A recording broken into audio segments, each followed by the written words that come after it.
দিদি কি হয়েছে তোমার? দেখো মিনা, তোমার দাদা বার্থডেতে যে রিংটা দিয়েছে সেটা হারিয়ে গেছে। আচ্ছা দিদি, আমি দেখছি। তুমি পেলে তোমাকে 10,000 টাকা দেবো। এখানে টাকার কোনো প্রশ্নই আসে না। দিদি তুমি বসো, আমি দেখছি।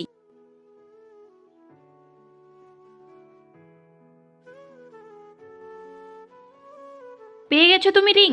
কোথায় পেলে? বাইরের ওয়াশরুমে পেলাম। Thank you. আচ্ছা দিদি, আমি এখন কাজ করি। দিদি আমার কাজ হয়ে গেছে, আমি এখন আসি। এই যে নাও তোমার বকশিস। না দিদি, তার কোনো প্রয়োজন নেই। নাও বলছি। আসি দিদি।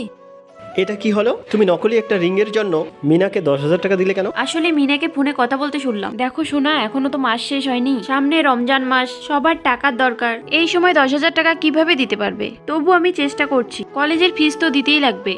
তো এতটুকু হেল্প করার জন্য আমাকে একটু ড্রামা করতেই হলো। আর ওকে তো জানোই, ওর স্যালারির থেকে 100 টাকা বেশি দিলেও ও কখনো নিতে চায় না।